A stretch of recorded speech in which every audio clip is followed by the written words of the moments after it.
Hello అండి అందరికీ. అందరు ఎలా ఉన్నారు? నేనైతే బాగున్నాను, మీరు కూడా బాగున్నారని మనస్ఫూర్తినైతే కోరుకుంటున్నా. వీడియో చూసే ముందుకైతే లైక్ చేయండి, షేర్ చేయండి, కమెంట్ చేయండి. అలా మా వీడియో ఎలా ఉందన్నది కూడా చెప్పండి. ఇది పొద్దున్న వీడియో. నేను అక్కడ కెమెరా పెట్టేసి ఊడుస్తుంటే పురుగులన్నీ వచ్చినాయి అన్నట్టు దగ్గరికి. అందుకని చెప్పేసి అంటే కెమెరాకు లైట్ ఉంటుంది కదా, అందుకని అవన్నీ పురుగులన్నీ కెమెరా ముందుకి వచ్చినాయి. ఇక్కడ నేనైతే ఊడ్చేసిన తొందరగా అలుకు కూడా వెళ్ళేస్తున్నా పెండతోని. చల్లిన తర్వాత కొద్దిసేపటికి ఇక ముగ్గు కూడా వేస్తున్నా. మంచిగా ఆరిపోయింది ఆకిలి, ముగ్గేస్తున్నా. అది రోజు వేసే ముగ్గే కానీ లైన్ ఒకటి తప్పు గీసేసిన, అందుకని చెప్పేసి మళ్ళీ తుడిపేసి మళ్ళీ సరిదిద్దిన అన్నట్టు. ఇలా మా సింపుల్ పొద్దున్నే ఇదైతే రొటీన్. రోజు ఇలా చేసుకుంటాం, ఇలా ఫెషల్ ఏం లేదు. అందరు చేసుకునే పని నేను చేసుకుంటా. తొందరగా ఊడ్చేసి ముగ్గేసినాం అనుకో పెద్ద పని అయిపోతుంది కదా. చల్లిన తర్వాత మళ్ళీ కొద్దిసేపు అయినాక వేద్దాము అని అనుకుంటే అది మర్చిపోతాము. ఇప్పుడు ఎండాకాలం కదా, ఒక పక్క చల్లుతుంటే ఒక పక్క ఆరిపోతుంది, చల్లనట్టే అనిపిస్తుంది, తొందరగా ఆరిపోతుంది. చలికాలం గిట్లయితేనే ఎక్కువసేపు పదనుండు కదా, ఇప్పుడైతే ఏం లేదు, తొందరగా ఆరిపోతుంది. తొందరగా అనిపించింది, అందుకనే తొందరగానైతే ముగ్గు అయితే వేసేసిన. బయట పని అయితే అయిపోయిన తర్వాత లోపలికి అయితే వచ్చేసి బోళ్ళని పెట్టేసుకొని ఫస్ట్ అయితే గ్యాస్ అయితే క్లీన్ చేసుకుంటున్నా, మంచిగా నీట్గా తుడుచుకుంటున్నట్టు. మనం పొయ్యి తుడుచుకున్నాం అనుకో పెద్ద పని అయిపోతుంది. నాకైతే పొయ్యి దగ్గర నీట్గా ఉండాలి. కొంచెం ఏమైనా అన్నం మెతుకులు గిట్ల ఏమైనా కనబడ్డా కూడా నాకెందుకో నచ్చదు. నచ్చక మళ్ళీ క్లీన్ చేసుకుంటా. నాకు క్లీన్ చేసుకోవడం అంటే ఇష్టం అన్నట్టు. గ్యాస్ కాడ చెత్త ఉంచుకోవద్దు. ఉండే టైంలో ఉంటుంది కావచ్చు, కానీ మరి పొద్దున్న చెత్త ఉన్నా అనుకో చాలా విరక్తి అనిపిస్తుంది, మంచిగా అనిపించదు.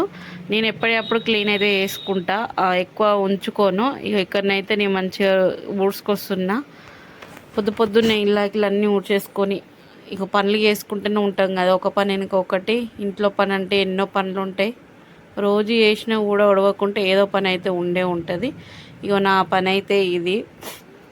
బయట ఊడ్చేసి బోళ్ళని బయట వేసేసి లోపల రూమ్లో అయితే రూమ్లో ఊడ్చిన తర్వాత ఇక బయట అరుగు కూడా ఊడుస్తున్నా. ఈరోజు నేనైతే ఉడిచేటప్పుడే అనుకున్నా, ఈరోజు మిషన్ అంతా దుమ్ము పట్టేసింది, పొద్దున కొద్దిసేపు క్లీన్ చేయాలని చెప్పేసి అనుకున్నా.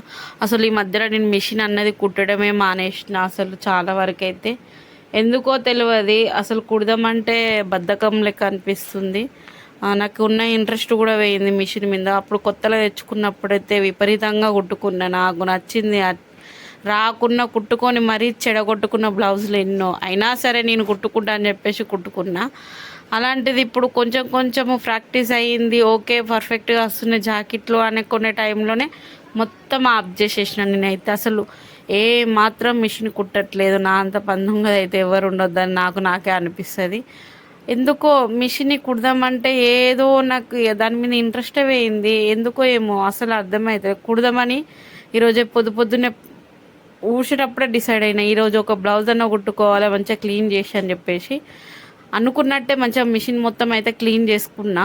కానీ నా వల్ల అయితే కాలేదు బ్లౌజ్ కుట్టడము. అసలు కట్ చేసుకుంటున్నాయి కదా బ్లౌజ్ కుట్టేదో ఉండేదో అన్నది తెలిసేది.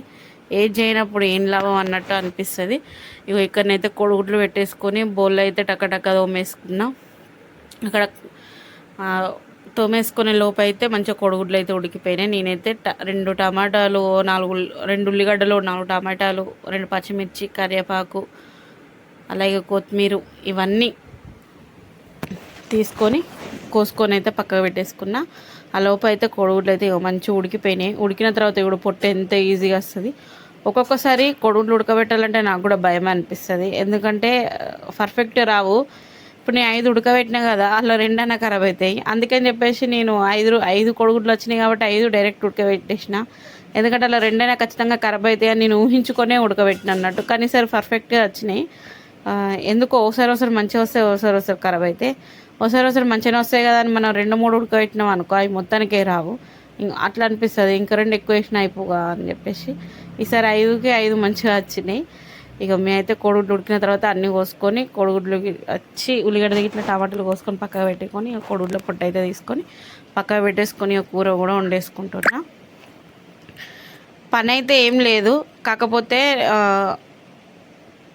పని ఉంటే వెళ్దాం కదా అని చెప్పేసి ముందు జాగ్రత్త కొద్దిగా వంటనైతే చేసుకుంటున్నా. ఏదో ఆశ పని దొరకకపోతుందా అని చెప్పేసి. ఇక్కడ నేను యూజ్ చేసిన ఆయిల్ చూసిరా, ఈ నూనెనైతే షాప్లో కొనుకొచ్చింది కాదు, నేను వేరే ఆయిల్ వాడుతున్నా అన్నట్టు. ఇది హెల్త్కి మంచిదని చెప్పేసి ఇది వాడుతున్నా. అందుకే నేను నూనె చాలా తక్కువ అయితే పోసేసిన. అప్పుడు లెక్క నూనె ఎక్కువ యూజ్ అయితే చేస్తలేను, చాలా కంట్రోల్ అయిపోయింది, చాలా తగ్గించాను కూడా. ఇంకా కూడా తగ్గించాలి, ఇంత నూనె కూడా వాడొద్దు, ఇంకా తగ్గిస్తా. కానీ ఒకటే మొక్కన తగ్గించడము కాదు కాబట్టి కొంచెం కొంచెం తగ్గించుకుంటానైతే వస్తున్నా. ఈ కర్రీలో ఇంత కూడా నూనె వేయొద్దని అనుకుంటున్నా నేను. ఇంకా కొంచెం తక్కువ వస్తే ఇంకా బెటర్గా ఉంటుంది. నేను ఎంత స్టార్టింగ్లో చాలా వాడేదాన్ని నూనె, కొంచెం కొంచెం కొంచెం కొంచెం తగ్గించుకుంటూనైతే వచ్చిన. ఇప్పుడైతే అప్పుడంతా అయితే యూజ్ చేస్తలేను, చాలా తగ్గిపోయింది. ఇంకా కూడా తగ్గించాలి, ఇంకా కొంచెం తగ్గిస్తే ఓకే, ఇక చాలు. ఏ కర్రీలకైనా దానికి సరిపడంత, అంటే ఎక్కువ ఇట్లా పేరుకుంటట్టు అయితే పోస్తలేను, కొంచెం తగ్గినా సరే కానీ పేరుకొని అంత నూనెనైతే పోస్తలేను, ఆడికాడికి సరిపోయేటట్టే వస్తుంది. ఇక్కడ నేను వంట చేసుకుంటా సిద్ధుకైతే అక్కడ మొన్న దేవుళ్ళకు కొబ్బరికాయలు అయితే కొట్టినాయి కదా, అవన్నీ చక్కెర వేసి మంచిగా ఊరబెట్టినట్టు రోజు పొద్దున్నే సిద్ధు కడుక్కున్నాక పరిగడుపున రోజు కొన్ని ఇస్తున్నా, తింటుండు, మంచిగా ఉంటుంది, బలం కూడా. అందుకని చెప్పేసి ముఖం కడుక్కున్నాక లోపల కూసెట్టుకొని కొంచెం చదివిపిస్తున్నా సిద్ధుకు. ఏ మాత్రము చదువు వస్తలేదు, నా బాధ అంతా అదే, సిద్ధుకు చదువు వస్తలేదు అని చెప్పేసి. అప్పుడు అక్షయ్ వాళ్ళు ఇట్లా పిల్లలు ఉన్నప్పుడు చదువుకునేటోడు, అక్షయ్తోని పెద్ద ఆమెతోని చిన్న ఆమెతోని. ఇప్పుడు వాళ్ళిద్దరు లేరు కాబట్టి వీడు చదువుతలేడు. నాకేమో ఇంగ్లీష్ రాదు, వీనికేమో ఇంగ్లీష్ వస్తలేదు. నాకు ఇంగ్లీష్ చెప్పడం రాదు, వీనికి చదవడం రాదు అన్నట్టే ఉంది. నాకే రాదురా దేవుడు అంటే వీనికి కూడా వస్తలేదు. ఇక చూడు, గంత తగ్గట్టు పొంతన్నట్టు నా తగ్గట్టు నా కొడుకు దొరికిపోయిండు. ఈయనకి ఇంగ్లీష్ వస్తలేదు, నాకు ఇంగ్లీష్ వస్తలేదు. వీడు ఎప్పుడు చదువుతాడో ఏమో అని నాకెంతటి ఎవరైనా అడిగితే నా చదివేటట్టుందని నాకు అనిపిస్తుంది. చూడాలి ఎట్లుంటుందో ఏమో ఫ్యూచర్. నాకు వాడు చదవాలని బాగా కోరిక ఉంది, మనకైతే ఇంగ్లీష్ వస్తలేదు. బయట టాలెంట్ బాగుంది కానీ చదువు మీద కొంచెం టాలెంట్ తక్కువ. ఈ రోజుల్లో బయట టాలెంట్ ఉంటుందో ఉండదో తెలియదు కానీ చదువు అయితే కంపల్సరీ అని నేను అనుకుంటున్నా. బయట టాలెంట్ ఎంత ఉన్నా కూడా ఒక్కొక్కసారి అది రాంగే. చదువు ఉండాలి ఫస్ట్. ఆ రోజులలో చదువు లేకపోయినా వెళ్ళింది కానీ ఈ రోజులలో చదువు లేకపోతే అస్సలు గడవది. అందుకని చెప్పేసి మా సిద్ధుకు కొంచెం ఇక నాకు వచ్చిందో రాందో ఇంతో అంతో కొంచెం చదువు నేర్పాలని చెప్పేసి పొద్దున నా దగ్గర కూర్చోబెట్టుకొని అయితే చదువు నేర్పిస్తున్నా.